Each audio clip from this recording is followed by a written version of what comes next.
این هفته خبر تو خبر داره براتون از شیخ بری دلنگون که بعد از همه بزدیاریاش به صحنه اومده و قمپوز دولت الکترونیک در میکنه. دولت الکترونیک باید لحظه به لحظه توسعه پیدا کنه. این دولت الکترونیک مثل اینکه ما تأکیدی که آقای دکتر نمکی میکنه رو بعضی از موضوعات میگه دیگه روز برای ما مهم نیست، ساعت برای ما مهمه. تو دولت الکترونیک ما از اینه، ما هر چیزی که میتونیم باید ببریم از تو فضای دیجیتال، تو فضای مجازی. یکی نیست به این شارلاتان بگه آخه تو رو چه به دولت الکترونیک، تو بیا جواب بده چرا بیمارستان‌های مملکت تو این اوضاع و احوال کرونایی با یه بارون به چنین وضعیتی دچار میشه.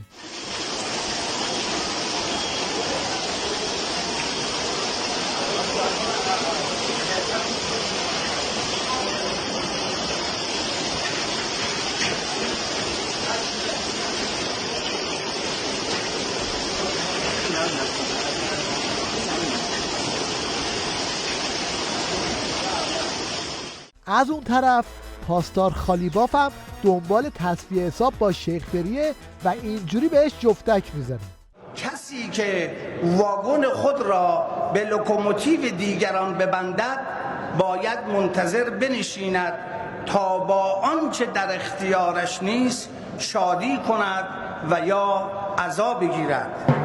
تصمیمات ما در حوزه مسکن، بورس، کالاهای اساسی، گمرک، سیاست‌های پولی و بانکی، نظام بودجه ریزی، اختصاص ارز ترجیحی، سوداگری در بازارهای ارز و طلا و خودرو، بی‌تفاوتی نسبت به گرانی‌ها و رها کردن بازار و بی‌توجهی به تولید ملی، به پاستور، بهارستان و باب همایون و میرداماد ارتباط دارد، نه به جورجیا و میشیگان و آروزینا.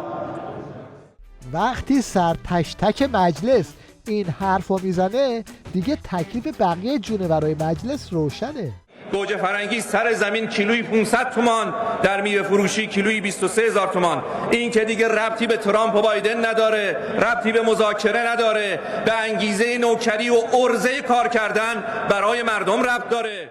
یه جوری از عرضه و نوکری مردم حرف میزنه انگار تنها دلسوز مردم ایران اینه. کیه که ندونه رابطه این جماعت و اموال مردم ایران یه چیز تو این مایه هاست.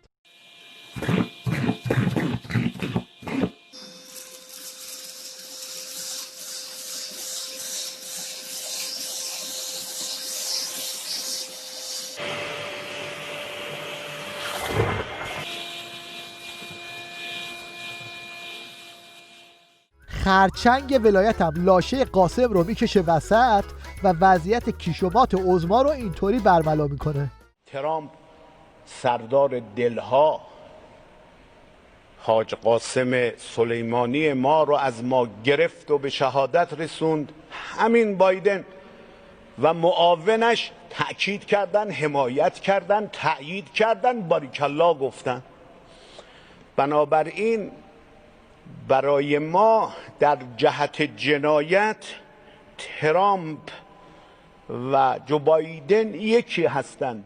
خلاصه این که به رغم همه این روزه ها از بالا تا پایین نظام دچار سرگردونی هستن و نمیدونن بالاخره ته داستان چی میشه.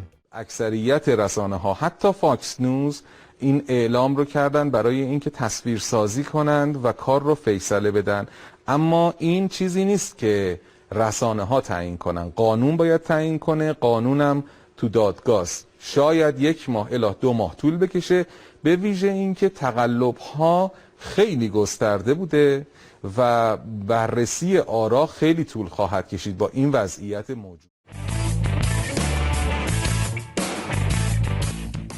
بشنوید از بوفالوی ولایت که از سنگ پای قزوین سبقت گرفته و میگه چرا مردم در حق عظما جفا کردن. خب تا به امروز ما در جهش تولید پیشرفت‌های خوبی کرده بودیم، نه اینکه حالا آخر سال شده فقط بنشینن بگن آقا موانع تولید چی هست و موانع تولید رو برداریم که برم نداشتن. این واقعا یک نوع جفا و بیوفایی نسبت به ولایت از کارگزاران این نظام و از مردم هست که وقتی راهنمودی رو مقام معظم رهبری میدن ما دنبال طرح اجراییش نمیریم. عظما هم از مزدورای وحشیش تشکر میکنه تا پاسخ جفایی که مردم در حقش کردن رو بدن. سردار اشتری، سلام من را به همه کارکنان خوب و زحمتکش و خدوم نیروی انتظامی برسانید. مردم عزیز ما قدردان زحمات و تلاش‌های بیوقفه خدمتگزاران به خود و کشور هستند و امروز اقتدار و مهربانی را توامان در نیروی انتظامی جمهوری اسلامی ایران احساس می‌کنند. البته این امداد رسانی‌های عظما به جایی نمیرسه و دردی از مزدوران ترسوش دوا نمی‌کنه.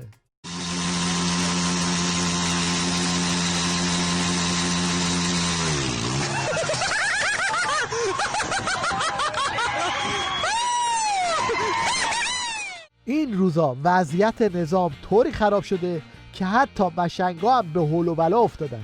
ببینید این جوجه تئوریسین نظام چطوری وضعیت خودشون رو با لیبی مقایسه میکنه. سر باید خم بکنید. بسم الله. یه مسیر لیبی رفت، هسته‌ای داشت، گفتن غلط کردی هسته‌ای داری، بیا مذاکره کن. رفت مذاکره کرد، بعد قبول کرد هسته‌ایشو بده، همه رو سوار یه کشتی کرد فرستاد آمریکا. بعد آمریکا قرار بود آمریکا می کارایی بکنه دیگه، تحریمو برداره، گفت تحریم نمیکنه، تحریمو بر نمیدارم. کشورهای اروپایی اومدن زمان خریدن برای لیبی که آمریکا کارش قشنگ بتونه انجام بده. کشورهای اروپایی زمان خریدن، آقای نمیذاره. عملاً بدبختا گیر کرده بودن، فشارهای اجتماعی تو داخل رفت بالا، فشار اقتصادی رفت بالا که مردم از درون بپاشن. مردم از درون پاشیدند. جک و جونه برای باند عظما به خاطر ترس از چنین عاقبتیه که مدام یقه شیخ پیر رو میگیرن و تو سر و ریشش میکوبن. یه ذره هم برای دنیا عقل و تدبیر رو هم بپذیریم. کدام عقل، کدام تدبیر؟ شما مگه برجام را که امضا کردید به مردم چی گفتید؟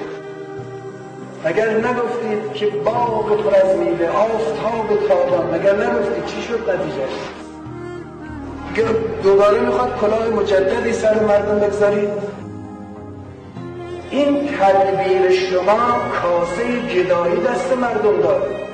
تنور پس گردنی زدن به شیخ پری به قدری داغ شده که این یکی هم خودش رو انداخته وسط و اینجوری به ریش رئیس جمهور نظام میخنده. به قول این ریش قشنگه علا برکت الله، طرفدار ریش قشنگه برو همه چه حلال، اختلاس حلال، دروغ حلال، دزدی حلال، ظلم حلال، راندخاری حلال، پارتی بازی حلال، پولشویی حلال، ظلم مردم حلال، دلار 60 تومن بشه حلال. وقت ماسک میزنه یه جوری که ریشا نشکنه، میگی بابا کمر مردم شکسته از این تورم، ولش کن ریشا مهمه. پچی حلاله؟ حلاله، برو هر کاری میخوای بکن، قربونت برم، راحت باش. به قول این ریش قشنگه علا برکت الله. برو حالشو ببر، برو حالشو ببر. این پاسدار مشنگم ناپرهیزی میکنه و میگه برای قیچیکاری درونی در نظام باید کلی بسیجی رو پخ کرد.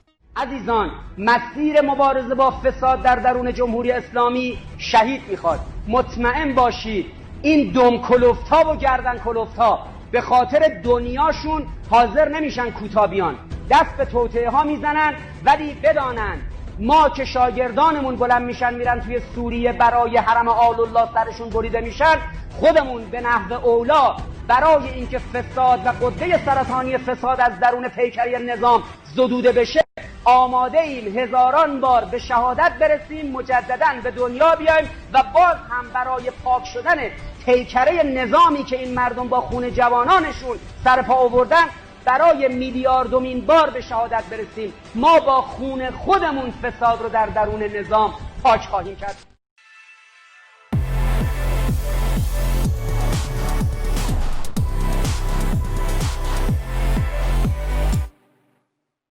تیوی ریش یه خبرنگار بازجوی مشنگ داره که متخصص طرح سوالات فاشیستیه. ببینید از بچه چه سوالی میکنه. اگر به شما الان بگم ما موشک نداشته باشیم اما پدر شما کنارت باشه، کدوم رو قبول میکنی؟ پدرم کنارم نباشه. وزیر راه آخوندا اخیراً جمله‌ای گفته که حتی مجری تیوی ریش هم هنگ کرده و اینجوری اون رو نقل میکنه. آقای اسلامی وزیر راه گفتن که بسیاری از فرودگاه‌ها در شهرهای مختلف هستند که استعداد اینو دارن که تاکسی هوایی توشون راه بندازن. مردم، کلمه مردم رو داشته باشید، مردم میتونن با استفاده از هواپیماهای شخصی خودشون و با ثبت نام در این طرح از این پروژه استفاده کنن. دیگه حالا شما هواپیما شخصیتون رو نمیبرید و ازش استفاده بکنید، انداختید یه گوشه داره خاک میخوره، نمیرید لااقل به هواپیما شخصی خرج خودتون رو در بیارید. مردم دیگه آقای وزیر راه چیکار کنن؟ پیشنهاد از این بهتر؟ این هم احتمالاً یکی از آقازاده هاست که داره تاکسی هوایی شخصی میگیره.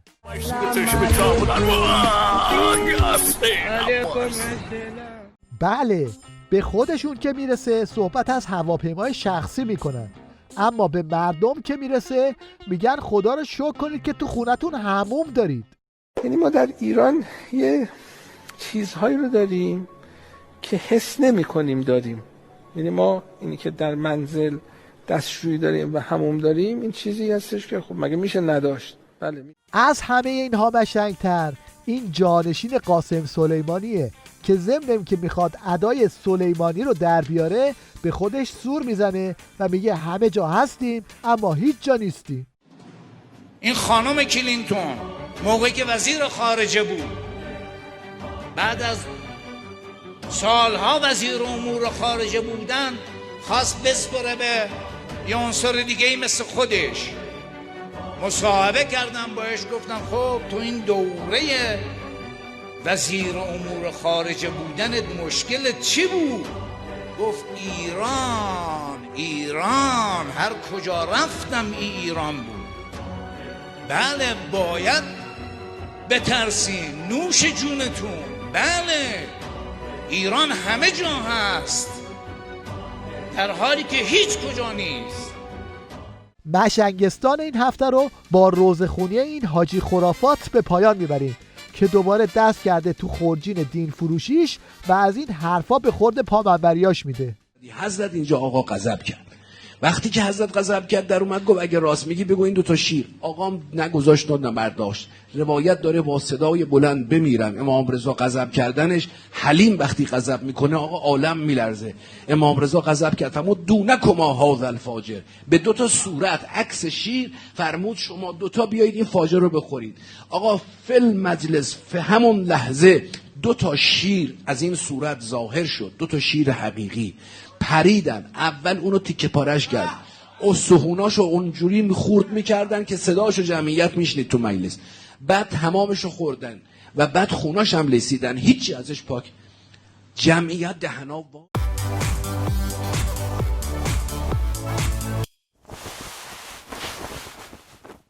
در پایان توجه شما رو به ابتکار جالب این کوچولو جلب می‌کنیم که بدون شرح